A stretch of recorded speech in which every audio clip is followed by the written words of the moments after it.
और टिंकू जय रोड को बोलते हैं। उनके यहाँ पे बहुत बड़ी नकबजनी हुई थी। रात को सारे लोग अपने घर में सो रहे थे। जो चोर थे वो उनके बगल के मकान से, जो उनके बगल में उनका एक नया मकान बन रहा है, उस मकान से ऊपर गए। ऊपर जाके जो छत के ऊपर दरवाजा होता है, वो दरवाजा लोहे का, उनके घर में काफी मजबूत दरवाजा लगा हुआ है, लेकिन वो दरवाजा खुला हुआ है। बाई चांस वो दुर्भाग्यवश वो दरवाजे को बंद करना भूल गए, तो उस दरवाजे से वो जो अंदर गया। अंदर जाके पहले उनके घर में एक कमरे में वो लोग सो रहे थे, एक कमरे में उनके बच्चे सो रहे थे। बच्चों के कमरे में जाके उसने देखा, तो बच्चों के कमरे में जैसे उसने अलमारी खोली तो अलमारी में उसको बच्चों का सामान दिखा तो उससे उसको ये अंदाज हो गया कि ये बच्चों का कमरा है। तो उसके बाद वो जो उनका मेन बेडरूम था, उस बेडरूम में गया। उसमें अगेन जो है ना, जो अलमारी उसने खोली तो उस अलमारी में जहाँ ज्वेलरी उनकी रखी थी, उसके बगल में ही वो चाबी भी रखी हुई थी। तो जो मेन वार्डरोब थी, उस अलमारी में चाबी उनकी ऊपर रखी हुई थी, और उसके बगल में जो छोटा सा एक लॉकर था, उस लॉकर में ज्वेलरी रखी थी। वो वार्डरोब से उसने चाबी से उसने वो लॉकर खोला।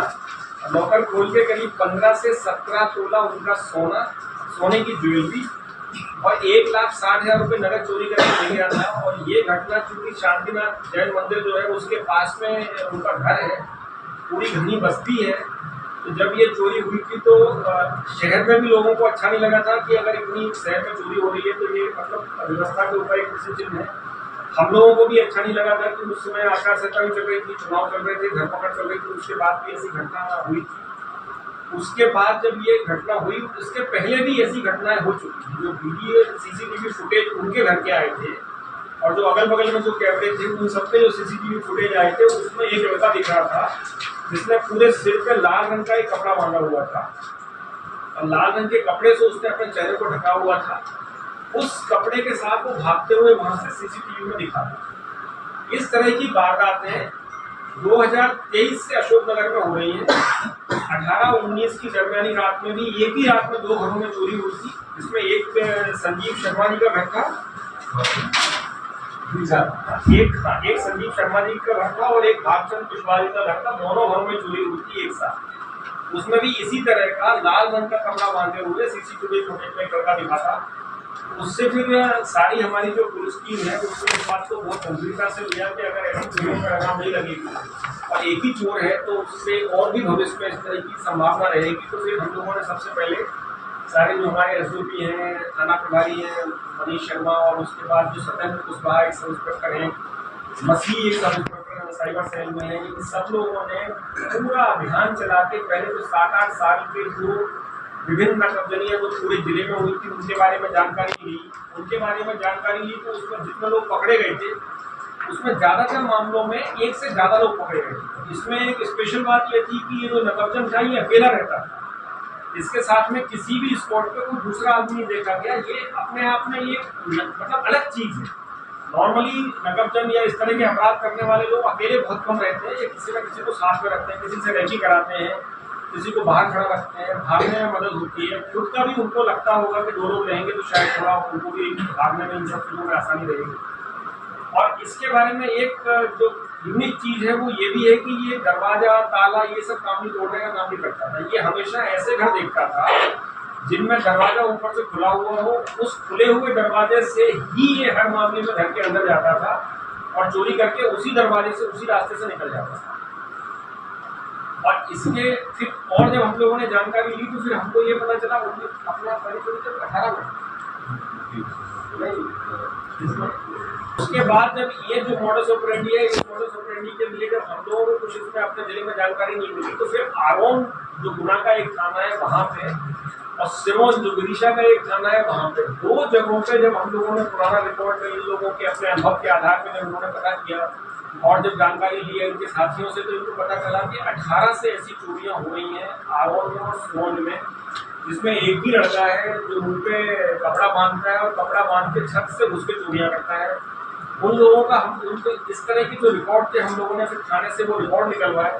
रिकॉर्ड निकलवाने के बाद परवेज उर्फ नक्का खान नाम के लड़के का एक नाम आया कि ये लड़का है जिसने 20-22 चोरियाँ सिमोन में भी की है, 20-22 चोरियाँ आरोन में भी की हैं। जब ये हमें लगा कि ये लड़का हो सकता है तो फिर विशेष दल भेजा गया सिरोंज, उसमें थाना प्रभारी हमारे खुद भी गए, खुद जाके फिर उन्होंने सारे अपने प्रयास किए जो साइंटिफिक टेक्निक्स हैं वो भी यूज की, और उसके बाद इसको पकड़ा। पकड़ने के बाद इसने अपना ये जुर्म जो है वो स्वीकार किया। स्वीकार करने के बाद इसने ये भी बताया कि करीब 80 ग्राम सोने की ज्वेलरी इसके पास रखी हुई है। तो वो 80 ग्राम सोने की ज्वेलरी इसके घर से बरामद हुई है। इसके घर से एक स्कूटी जो करीब 1 लाख रुपए की है, जो पूर्व की चोरियों से इसने खरीदी थी, वो भी बरामद हुई है। एक डिजायर इसने पूर्व की चोरियों से खरीदी है, वो अभी बरामद होना शेष है। इसके अलावा 10-12 तोले का जो माल है वो भी अभी बरामद होना शेष है। उसके बारे में इसने किसी का नाम बताया है। आज हम लोग इसको कोर्ट में पेश करेंगे। कोर्ट में पेश करने के बाद इसका पुलिस रिमांड लेंगे। पुलिस रिमांड लेने के बाद फिर जहाँ पे दूसरे लोगों के जो नाम इसको बताए हैं और जो इसकी डिजायर है वो हम बरामदगी का प्रयास करेंगे। 8 तोला माल बरामद होता है। 8 नगद रुपया बरामद नहीं हुआ है। नगद रुपया इसलिए बरामद नहीं हुआ है कि नगद रुपये से तो ये सामान खरीद लेते हैं। और इसके साथ एक बात और है कि ये जब हम लोगों ने इसको अरेस्ट किया तो इसके जो जानकारी सामने आई वो ये आई कि ये जुआ खेलने का शौकीन है। ये जगह जगह जाके जुआ खेलता है और ये ज़रा पैसा भी जीतता है। ये ज़्यादातर पैसा जुए में गवा देता है। नहीं आता था। हाँ, ये चोरी करने आता था। सिरोंज से शक्ति बस चलती है कोई, 9 बजे शायद रात को वहाँ से चलती, 11 बजे यहाँ आती है, 11 साढ़े 11 बजे यहाँ आती। उस बस से ही आता था। उस बस से आने के बाद इसके पास कुछ नहीं रहता था। ये केवल एक लाल कपड़ा जो अपने चेहरे पे बांधता उसको अपनी जेब में रखता था। फिर कहीं भी अपने हिसाब से घूम के थोड़ा रैकी कर लेता था। और रैकी करने के बाद फिर जब पुलिस की गश्त नहीं हो, जब दाएं बाएं पुलिस वाले हो, तो उस टाइम पे घर में प्रवेश होता है।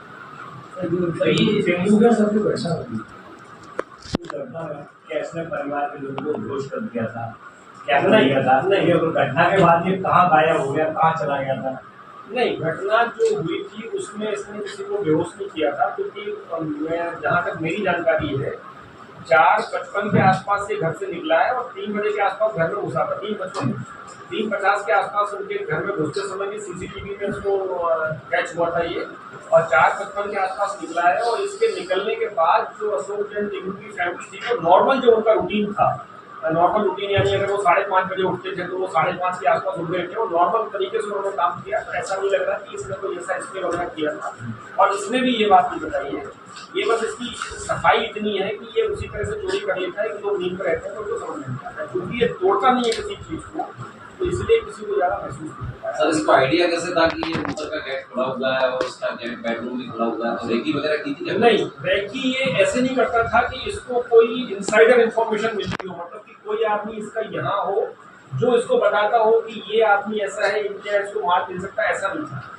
ये तो क्या करता था कि ये जो हिट एंड ट्रायल बोलते हैं ना, कि जैसे इसने देखा कि कौन से घर में चढ़ सकते हैं, तो ये इसको स्पाइडरमैन के नाम से भी फेमस है। जब ये गिरफ्तारी इसकी हुई और जब बाकी सिरोंज में और आरोन में पता किया इन लोगों ने, तो इनको पता चला कि स्पाइडरमैन के नाम से फेमस है पूरे इलाके में। और ये जैसे छज्जे से कोई सीलिंग होती है, इस तरह की चीज़ों को पकड़ के, बिजली का खंभा होता है, कई बार घरों के बिल्कुल पास बिजली के खंभे लगे रहते हैं, उनसे ये फर्स्ट फ्लोर पर पहुंच जाता था। फिर जैसे भी करके सेकंड फ्लोर, थर्ड फ्लोर तक पहुंच जाता था। फिर घर के अंदर इनवेरिएबली हर मामले में इसने जो एंट्री की है वो उन्हीं घरों से की है जहाँ पे दरवाजे खुले हुए। तो ये रेकी बस इतनी कर पाता था कि चढ़े कैसे। और ये अशोक जैन जी का जो घर है उसमें इसने रेकी इस तरह से की, इसने ये देखा कि बगल में घर बन रहा है, बगल में घर बन रहा है और दोनों लगभग एक ही लेवल पे हैं। तो ये उस घर से इनके अंदर एंटर हुआ, फिर छत पे पहुंचा। छत पे पहुंचने के बाद इसने दरवाजा किस्मत से इसको खुला मिल गया। दरवाजे से ये बेडरूम के अंदर आया। बेडरूम के अंदर से दोनों घरों से दोनों जो भी सामान इसको निकालना, तो उसने पूरा सामान पहले छत पे लेके आया। छत पे लाने के बाद इसने जो डिब्बे वगैरह थे जिनमें ज्वेलरी थी उनको खोला।